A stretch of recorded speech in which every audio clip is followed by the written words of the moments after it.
Hello and welcome to this week's episode of the Veg Grower Podcast.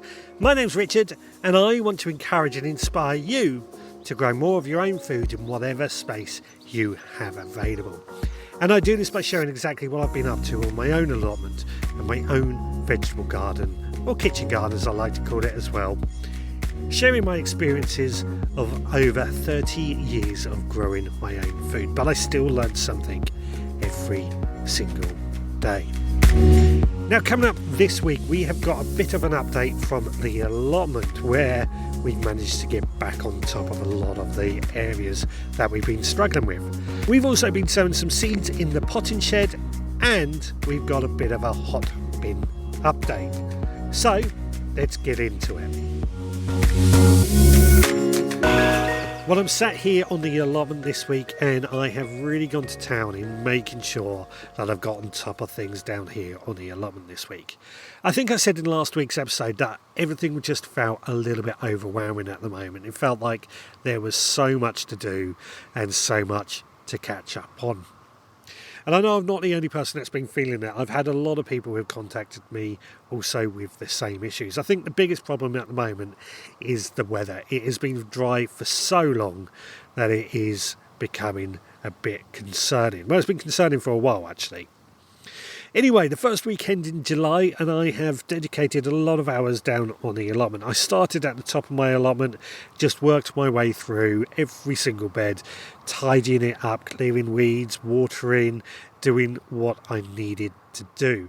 And at the moment, it actually feels like we're going to rain in a second, so I'm quite thankful to get a bit of a rain.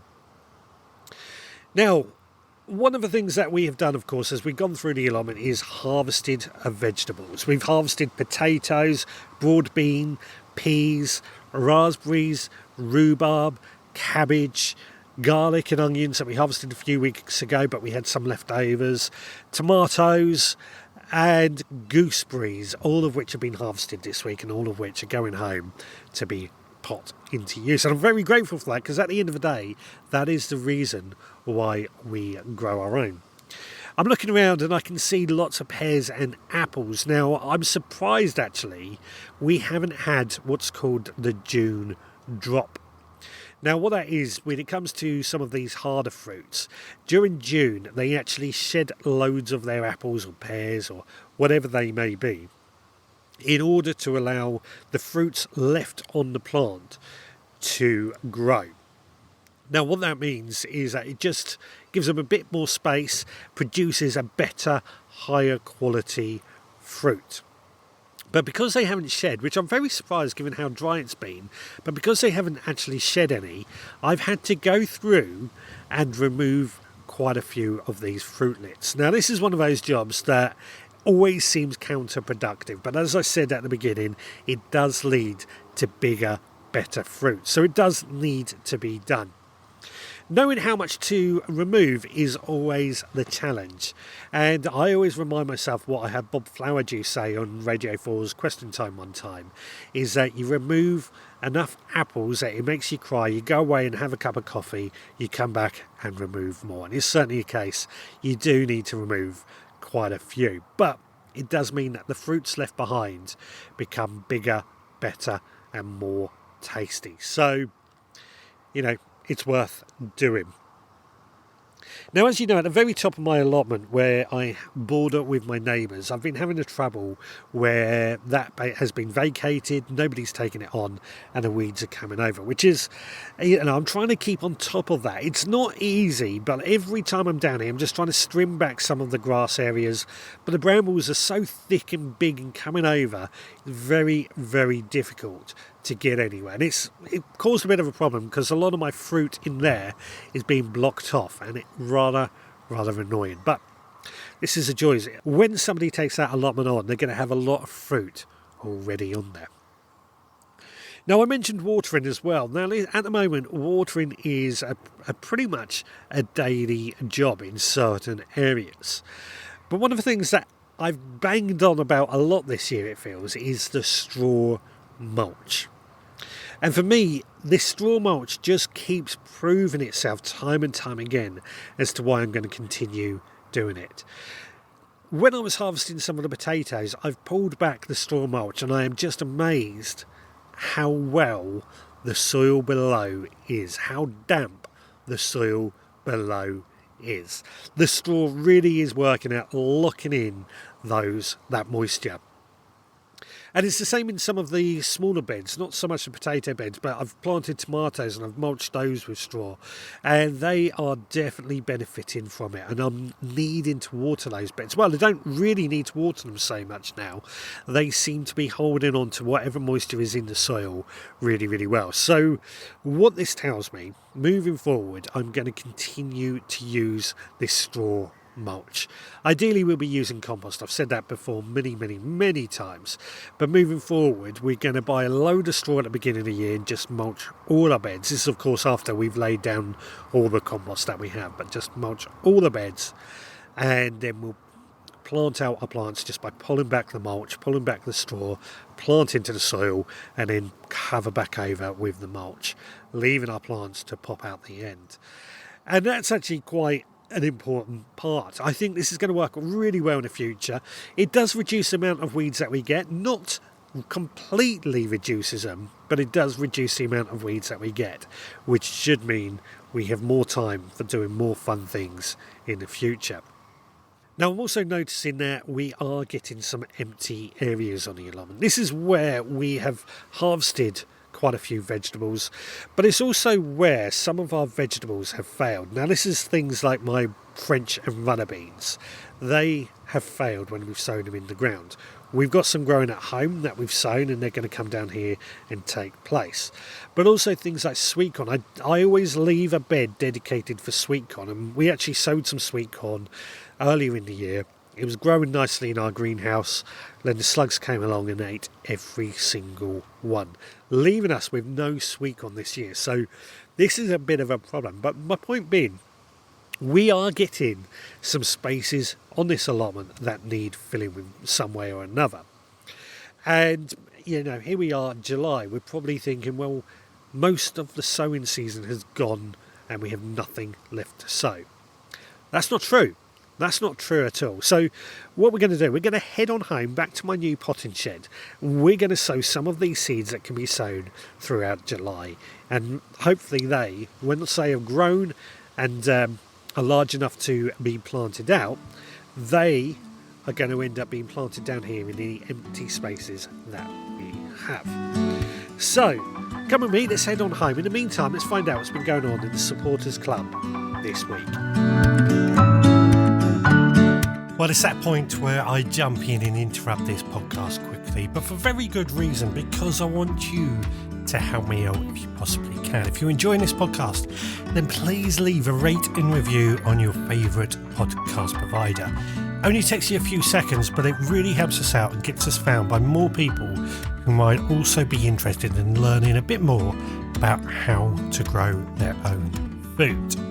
But not only that, if you are enjoying this podcast, you want to help support the work that we do, then please consider becoming a member of the Veg Grower Podcast Supporters Club.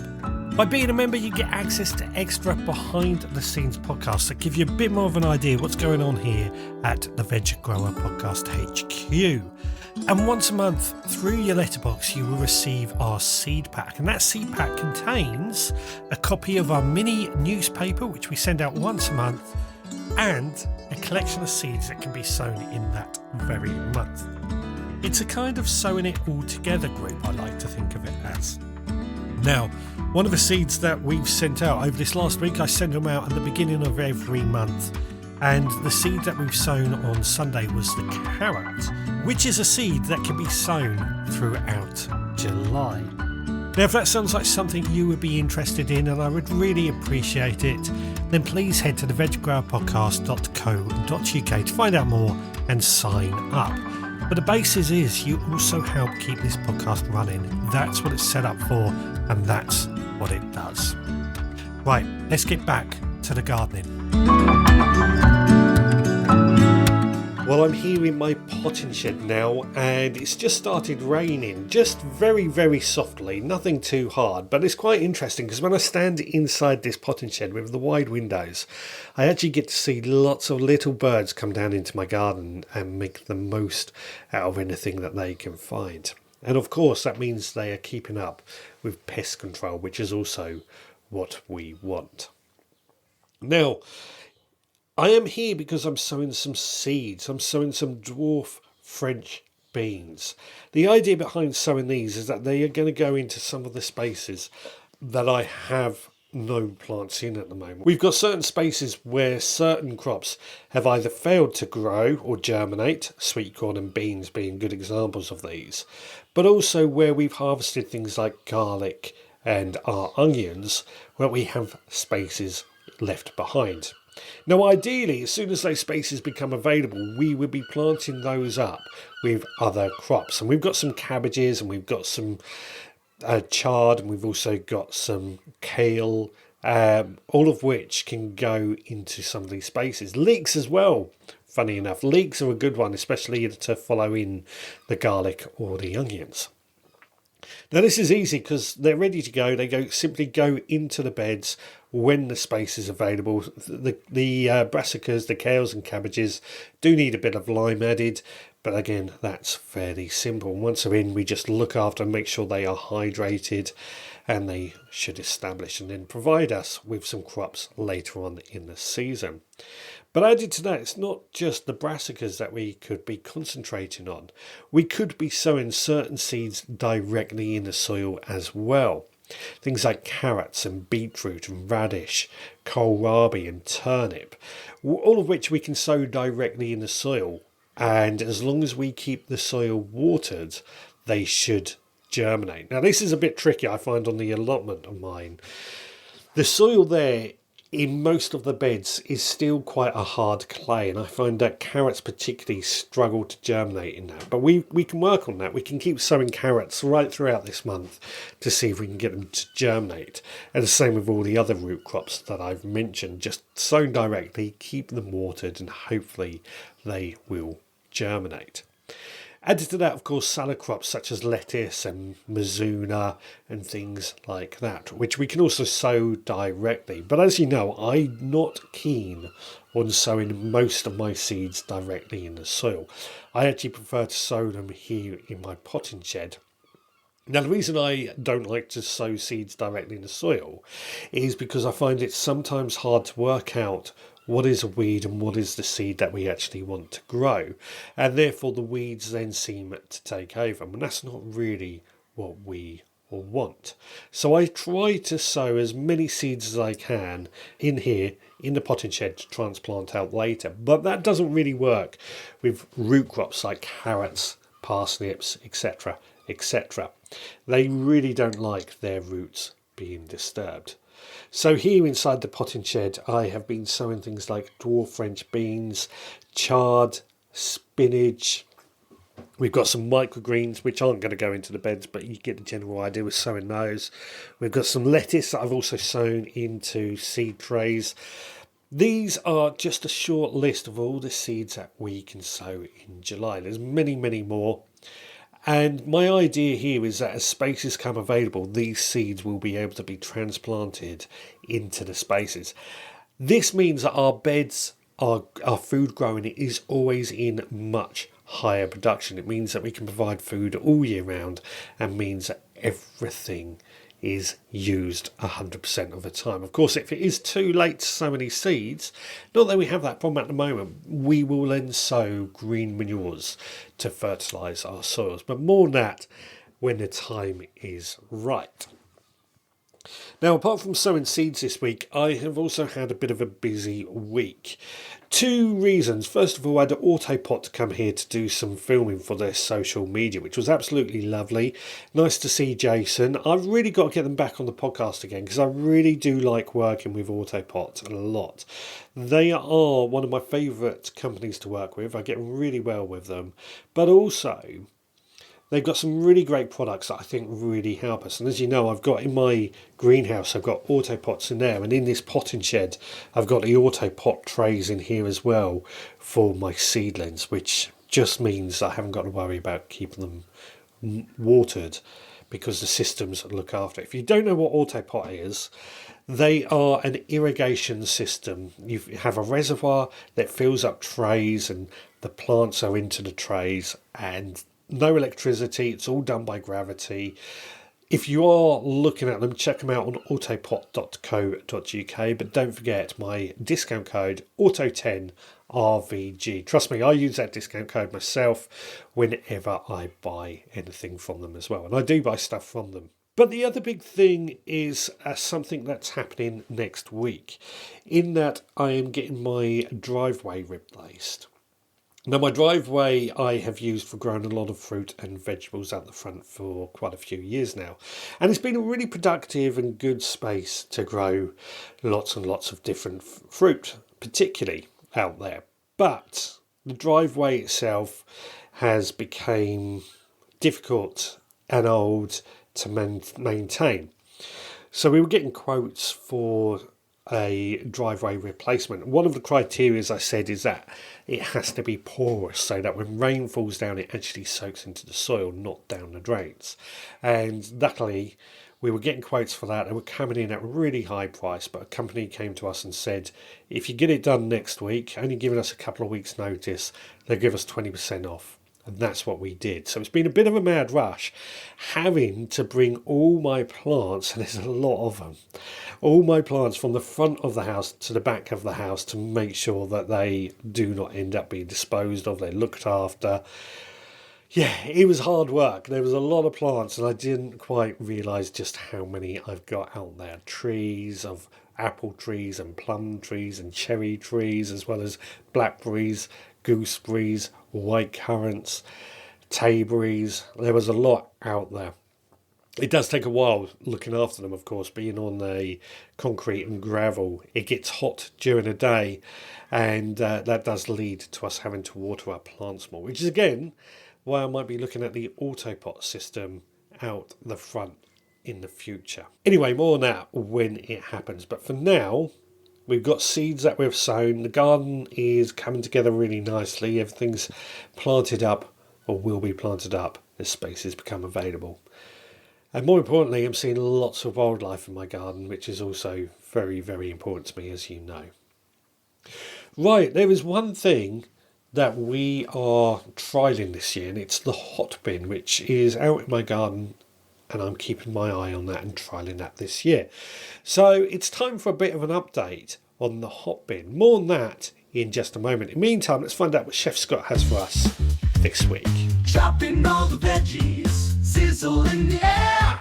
Chef Scott with the magic, smells are everywhere. Water starts to boil, onions hit the pan. Recipe of the week, let the feast begin.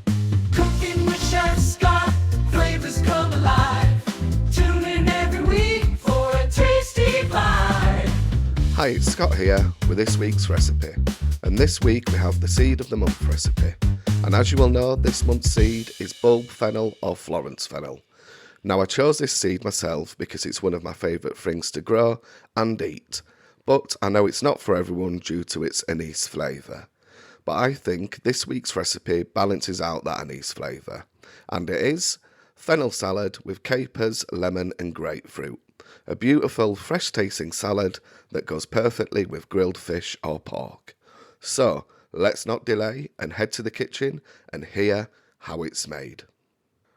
As usual, you can find this recipe and others on the Veg Grower Podcast.co.uk and on my Instagram page, Seed to Table Plot 13. For this recipe, you will need 3 fennel bulbs finely sliced, about 500 grams, the juice of 1 lemon, the segments of 1 pink grapefruit, 40 millilitres of olive oil, 80 grams of capers, and salt and pepper to taste. Method. Now, it's as simple as mixing all the ingredients together and enjoying. And that's it from me this week. Well, another delicious sounding recipe from Chef Scott, and I'm looking forward to trying this one out.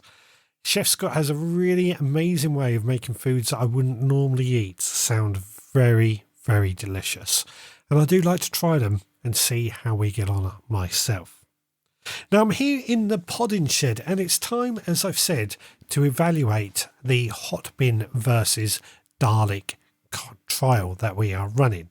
This was spurred on by a couple of emails that I received, one from Andy from Hotbin, who was on the podcast a few weeks ago, and I've asked him actually to be our compost expert. So if anybody has any questions about composting, then please do get in touch and we'll ask Andy to record something for the podcast on that.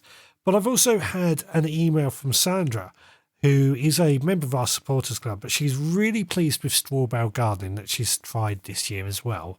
But she's also got herself a hot bin and was really impressed with how it's working for her as well, although she's only had it about 5 weeks.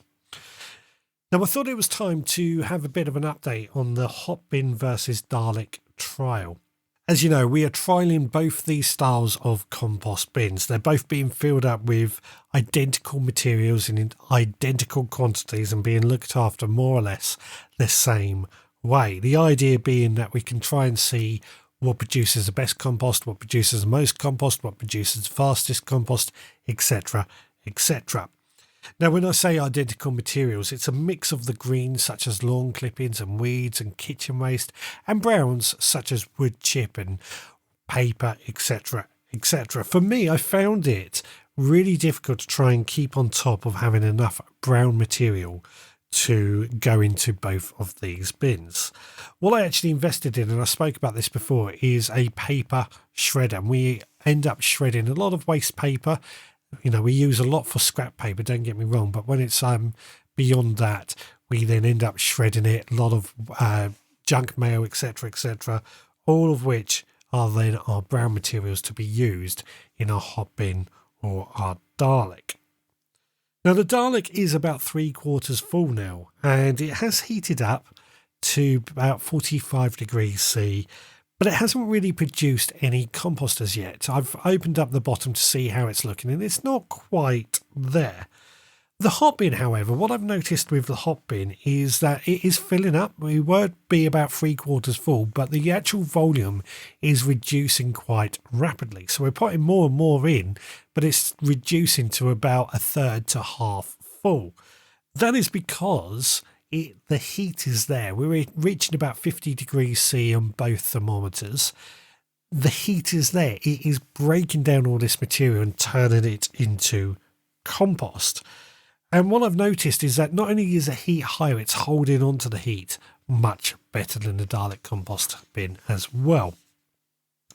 Now, I have actually opened up the door to see how the compost is looking, and I can say that we actually have quite a bit of compost in that compost bin, the hot bin compost, ready for use. I've left it in there for the time being because I want to try and get the rest going before I start getting some out. But, you know, this is just over 2 months that this has been on trial, 60 days, shall we say, and it is producing compost. So, you know, now it's up and running, I reckon we can easily produce compost in as little as 30 days. Not taking much work either. I do try and add compost quite regularly. I was trying to do it in layers of greens and in browns, and the idea being we would then have to mix it up if the heat drops. But I haven't had to do that as of yet. But I'm keeping a close eye. More importantly, as I said, we are seeing compost that is broken down and ready to use. So what this has proven to me is that the hot bin compost is working really, really well.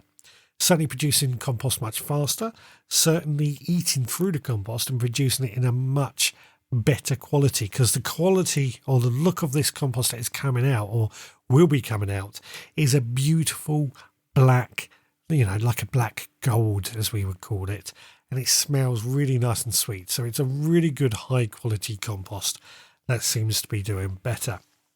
However, one of the other things that this hot bin compost produces is the litchit, the liquid fertilizer or liquid runoff, and we've obtained about 1 litre of this stuff, which is actually more than my wormery, believe it or not. So there's a lot of good things that this hot bin composting is proving, and I'm keeping a very close eye on seeing how well it continues doing. Now, of course, all this compost we can be using as a mulch to reduce the amount of water loss at the moment in our garden, but it can also be used as a soil improver as well, which is something we certainly do feel we need to do a lot more of. Every garden, allotment, farm, we need to improve the soil structure, get the microbes in the soil and everything like that. So I certainly do think that this hot bin composter is going to help with that massively. Now, I have got a discount code. If you are looking to buy a hot bin compost, VGP10HB is the discount code, gives you 10% off. I am looking at getting more of these hot bin composters in the future because they are working so well, and I think we can really turn them into something really quite good. Now, one of the things I've said is the brown materials. In the past, this hasn't been a problem because I have chickens and I normally take all my chicken waste and add that to my compost bins. I haven't done that this time around because I'm putting all my chicken waste in a separate compost bin at the moment because I'm trying to create chicken manure for our beds and producing our own type of compost. But in the future, I can see if we were mixing them all together, it wouldn't be a problem either. It would help produce all these green and browns, which is just another reason to get chickens in. Now, I have also had a couple of comments come in. As you know, I do try and encourage you to leave a comment on your podcast provider. Only takes you a few seconds, but it means well to us. I have had both of these comments have came in on Spotify. We've got Annabelle Harpy Scott, who I mentioned last week as well. She says, so happy you're happy with your new shed, Richard. Alas, my allotment is too small for a shed. Never mind, I will cultivate my ever-growing shed envy. I have shed envy. A great pod as ever. So enjoy each one, and the recipes from Chef Scott. How he gets them in over so clearly in 90-odd seconds is inspiring. You know what? I do not give Chef Scott any guidance. I just tell him to create what he wants. And that's all he does. And he is amazing. He is absolutely amazing. He comes up with some really, really interesting recipes. You should also see the stuff he does for work, which really blows my mind as well. But with regards to having an allotment too small for a shed, I find that hard to get my head around because for me, an allotment needs a shed. How do you store your tools and things like that? And lots of questions I have there. I'm sure if I was in that position, there are options. Now, the second comment came in from Lynn, and she says, hi, Richard. Thank you so much for being honest with your comments regarding being overwhelmed by everything that needs to be done at this time of year. It's not easy. Harvesting, especially soft fruit, can be very time consuming too. It is very true, actually. Do you grow pak choi, Richard? Any tips? Mine keeps bolting. I've tried the veggie pod and outside. Thanks, Lynn. Yes, I do grow pak choi. It's not something I grow a lot of, unfortunately, because it is so difficult to stop it from bolting. I generally grow it in sort of the spring or the autumn because in the summer I do find it bolts far too easy because it gets too hot. But my tips for growing the pak choi is it really does need consistently moist soil to grow in, consistently moist, which is normally where the veggie pod or regular watering comes into play. But the other thing I note is they need to be kept cool. They do better in a bit of shade, especially in the high temperatures of the summer. So perhaps if they were in full sun, they might be struggling a bit due to that. That might be something to think about.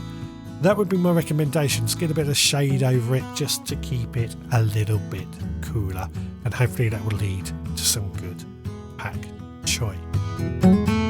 So if you've got a comment like that, then please do leave them on your podcast provider. I know we are having trouble with Podbean at the moment, but we're working on that nonetheless.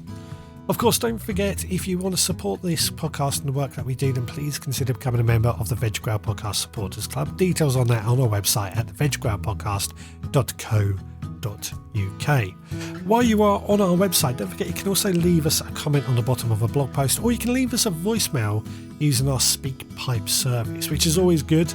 We do like having other voices on this podcast.